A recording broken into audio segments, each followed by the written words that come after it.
Good morning, children. In today's session, I am going to take class for 7th standard science, that is term 3 portion, unit 4, chemistry and daily life. Already in the previous class, we have started this lesson and we have learnt about the antibiotics, analgesics and the antipyretic. Now we are going to see the antiseptics, children. Okay, we will continue the lessons now. Antiseptics are substance applied to the exterior of the body, that is outside of your body. Interior means inside, exterior means outside of your body, that kills the microbes and the infective agents. Now, antiseptics can be effective against bacteria, fungi, viruses like these microorganisms. Okay.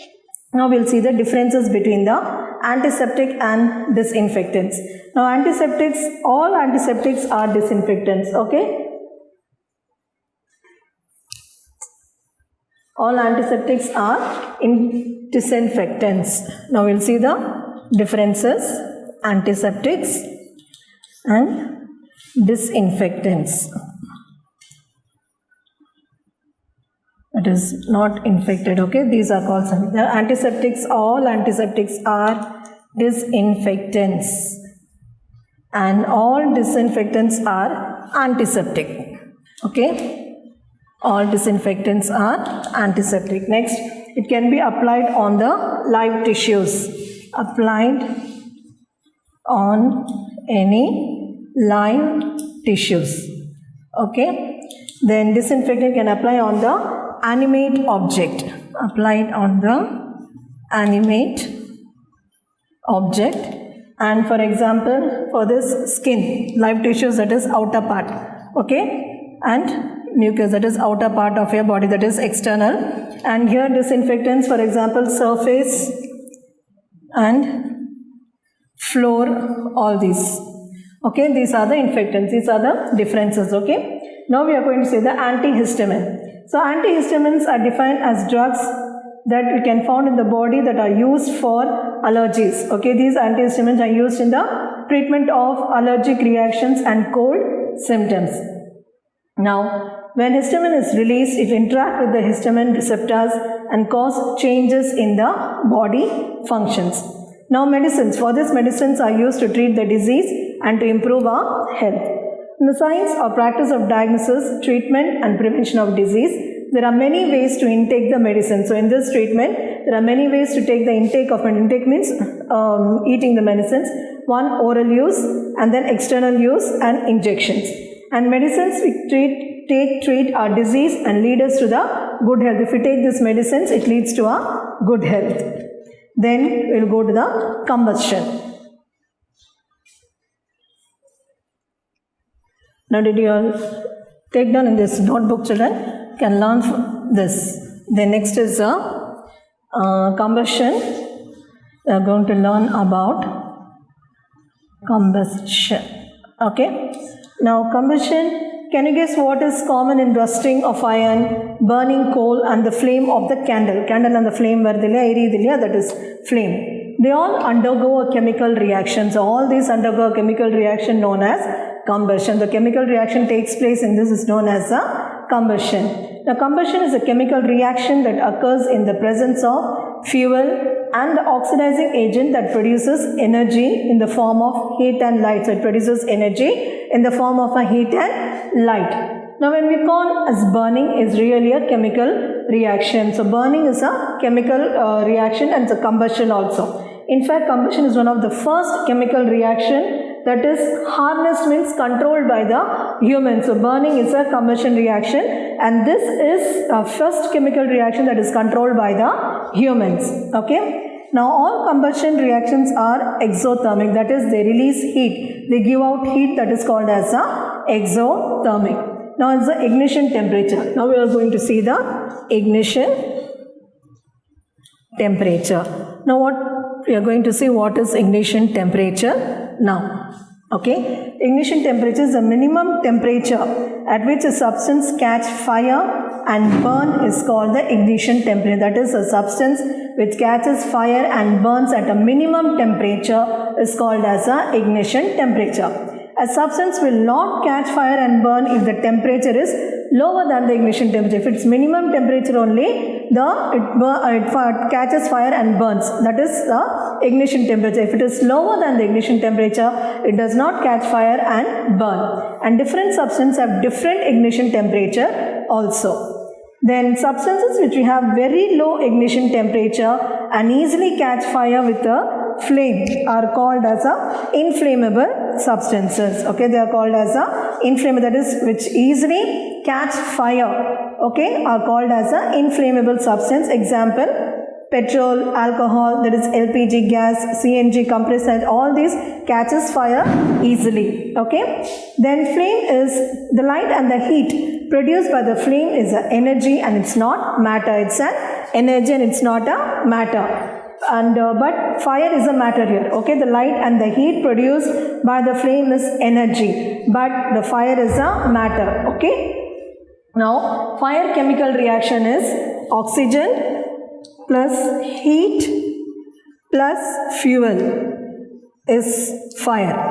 Okay children, now flame and its structure we are going to see. Flame is a zone of combustion of a combustible substance which vaporizes during burning produces flames. When any substance burns, it produces flames. Okay, for example, wax, kerosene. இப்போ நம்ம கெரோசின்லாம் போட்டோம்னா நம்ம என்ன பண்ணுது, kerosene போட்டோம்னா அது எரியும் இல்லையா, அதுதான் அதுலேருந்து வர்றது தான் flame. Okay, now substance which do not vaporize during burning do not produce flames. Example, coal. அது நம்ம எவ்வளோதான் எரிச்சோன்னா அதுலேருந்து நமக்கு ஃப்ளேம் வராது, எரியாது இல்லையா. So it is example coal which does not vaporize during burning. Okay, now we are going to see the structure of a candle flame. This is a candle, this is a flame. Okay, that is like this. This is a outer zone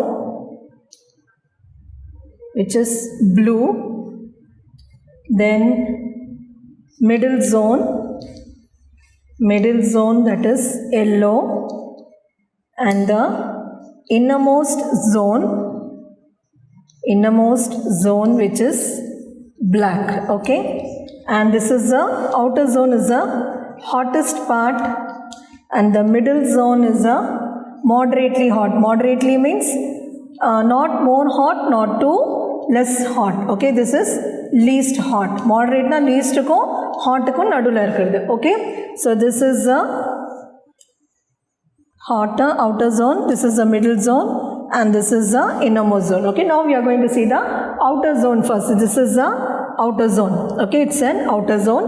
It's a complete combustion of the fuel takes place and the color of the flame is blue. The outer zone, in the outer zone, it's a complete combustion takes place here, chemical reaction takes place here, and the color of the flame is blue, and the hottest part of the flame, if you touch the flame, you see when you touch it, upper part it's very hot and the color is also blue. Okay, and it is a non-luminous part of the flame. Non-luminous means it does not shine. Okay, non-luminous means does not shine. It's a non-luminous part of the flame. So the outer zone is complete combustion where the fuel takes place here, and the color of the flame is blue, and it's the hottest part of the flame, and non-luminous means that it does not shine. Okay, it's a part of the flame. Next we'll go to the middle zone. Here the middle zone is a partial combustion. Partial na half. Partial combustion of the fuel takes place, and the color of the flame here is yellow. What is the color of the flame? Yellow. Okay, and it's moderately hot. That is romba hot illama romba kammiyavum hot illama, it's a moderate part. Okay, moderately hot part of the flame, and it's a luminous, that is shines brightly. Okay, it's a luminous part of the flame. So what is the middle zone children? It's a partial combustion, that is half of them solranga partial combustion, and the color of the flame is here is yellow, and it's moderately hot. Moderately romba hot illama romba least hot illama, correct, a moderate hot part of the, and it's a luminous means it shines brightly. It's a luminous part of the flame. And the inner zone, now we will go to the inner zone, which is what in color children? Black in color, and it's a least hot part. Romba anga vandu sooda irukadu, so ulla irukra part vandu it's least hot. Do you understand this? That is outer zone, middle zone, and the inner zone. Okay children, did you understand this? Next we will go to the calorific value of different fuels. Now many different fuels calorific value is given in the book, children. If you get the book, you can see this and read, okay? Next, the amount of heat energy produced on the complete combustion is 1 kg of fuel. That is 1 kg of fuel is called the calorific value. 1 kg of fuel is called as the calorific value, and the calorific value of a fuel is expressed in a unit. It's expressed in a unit called as a kilojoule per kg. But how will you express it? That is kilojoule per kg. So you will express in a short form, that is kilojoule per kg, okay? Then calorific value is the heat produced per amount of fuel used for a kg per kilojoule per kg. Now for example, if you take, this is very important, children, it comes in the question answers also, that is 4.5 kg of fuel. Here is completely burnt, completely burnt, and the amount of heat produced by this after completely burnt, the amount of heat produced stands measured at 1,80,000 kJ, that is kilojoule. And what is its calorific value now? That is 1,80,000 by 4.5. That gives you the value, that is 40,000 kJ per kg. Do you understand this, children? That is what 4.5 kg of fuel is completely burned, and what the heat produced stands here is 1,80,000 kilojoule. Now what will you do? 1,80,000 by, that is kilojoule, how much? 1,80,000 by kg, that is by kg is how much? 4.5. So you will divide this and you will get 40,000 kj per kg, okay? Then next is the types of combustion. So did you understand this, children? Now we will go to the types of combustion. Okay, there are three types of combustion. Rapid. First we will go to the rapid combustion. It is a combustion process in which a substance burns rapidly. Rapidly means continuously, okay, and produces heat and light. So by burning continuously, it produces heat and light. That is heat and light with the help of the external heat. வெளியில இருக்கிற heat வந்து அதோட support அந்த வந்து heat and light நமக்கு கிடைக்குது. For example, burning of LPG. LPG னா நம்ம gas நம்ம வீட்ல யூஸ் பண்றோம் இல்லையா, that is. So it's a substance which burns continuously or rapidly, and where what it produces heat and light with the help of the external heat. Okay, next we'll go to the spontaneous. Is combustion. Spontaneous means automatically. Spontaneous means what? Automatically. Is combustion process in which a light without the help of the external heat. Here in the rapid combustion I said with the help of the combustion heat only it produces. Now in the spontaneous, without the help of the external heat it produces. Example, phosphorus burns spontaneously at room temperature. Spontaneously means what I said, automatically, which burns at the room temperature. Next, explosion. Explosion வெடிக்கிறது இல்லையா? It's a type of combustion which a substance burns suddenly and produces heat, light and sound with the help of a heat or the pressure. நீங்களே இதுக்கு example சொல்லலாம். வெடிக்கிறதுனா நமக்கு என்ன ஞாபகம் வருது? Crackers இல்லையா? It produces heat, அதில் அந்த heat வருது, then light also comes and it produces a sound also. So the example, explosion of crackers. Then COS leads to respiratory problem, carbon dioxide is global warming, or sulfuric acid or nitric acid brings this acid rain. Okay, these are the things. Now next is the characteristics of good fuel. Now we are going to see the characteristics now. This good fuel is readily available. It can be available easily and it's cheap also, not so cost. Easy transport. Transportation is easy and can store it easily also. Burns at moderate rate. Moderate rate na, not too hot, not too less. It moderate rate it burns. Then produce large amount of it. Though it rate is a moderate rate, you have the burning is moderate. Here it gives a large amount of heat. Then do not leave behind any undesirable, any unwanted substance, and does not cause pollution also. Pollution means it causes a harmful materials in the environment, so it does not cause pollution also. So these are the characteristics of good fuel. What are, children?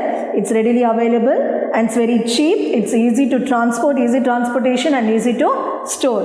Then burns at the moderate rate, I said not too hot, not too least hot burns at the moderate rate, and by this moderate burning there is a large amount of heat also you get. Then it does not leave behind any undesirable unwanted substance, and it does not cause any pollution also. Okay children. Next, slow combustion. And slow combustion is a form of combustion which takes place at low temperature. So for example, respiration you can say it, slow combustion which takes place in a low temperature. Then see here the fire triangle is given here. Fire triangles, that is fire control triangle. Okay. Here it's burning, that is oxygen, then heat, then fuel. Okay. That is the conditions necessary for producing fire are fuel, air, that is oxygen, and heat. Air, that is supplies oxygen, and heat is to raise the temperature of the fuel beyond its ignition temperature. Okay, ignition temperature is, that is lower minimum temperature. It's beyond the ignition temperature. What and all? So fire control children, fuel, oxygen, and heat. Okay. Now we'll see about the fire extinguisher. A fire extinguisher cut off the supply of air. It cuts the supply of air or bring down the temperature of the fuel or both and controls the fire. So what the fire extinguisher do? It cuts off the supply of the air and then it brings down the temperature of the fuel or both air as well as the fuel, and it controls the fire. Now we'll see the types of fire extinguisher. The most common type of fire extinguisher is air pressurized water extinguisher, carbon dioxide extinguishers, dry chemical powder extinguishers. Okay. Now, fire extinguishers can be broadly classified into 5 types. So, fire extinguishers can be divided into 5 types. That is, first water, then foam, then dry powder, 4 carbon dioxide, and 5 wet chemicals. So all these are the 5 types which can be classified in the fire extinguishers. Okay. Now class A, B, there are 5 classes of fire also. 5 classes of fire.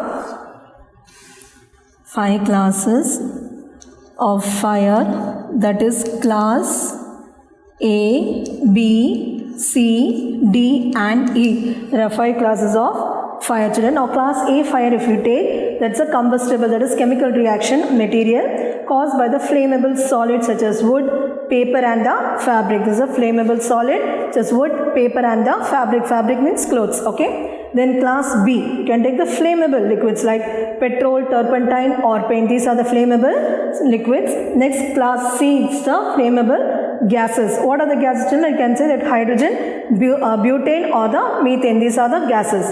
Next is the class D, combustible metals. Class A I said combustible materials. What is that? Wood, paper and fabric. Now this is the combustible metals in class D. That is chemicals such as magnesium, potassium, like that. Okay. Then class E, a chip and fire. Then last is the electrical fires. What are the electrical equipments? Once electric item is removed, the fire changes the classes. Once the electric is removed, what happens? It does not react. So it changes the fire. Okay. Now the different types of extinguisher tackle different types of fire they are given. Here also comments they have given water, that is combustible. Do not use on liquid or electric wires. So water should not be used on the liquid or the electric wires. Then foam, it's a combustible and flammable also, that is not used to domestic use. It should not be used in your houses or the domestic use. Then dry powder, all combustible, flammable, liquid, gas, metals, electrical equipments, and it can be used safely up to only 1000 volts. This powder can be used up to only 1000 volts. Then carbon dioxide if you take, flammable liquids and electrical equipments, that is safe on both high and the low voltage. This carbon dioxide is safe both high as well as the low voltage. Then wet chemicals, only combustible and the deep fat fryers, that is used on only on the high temperatures. Okay children. So with this we finish this lesson. So in the next class we'll start with the new lesson children. Thank you.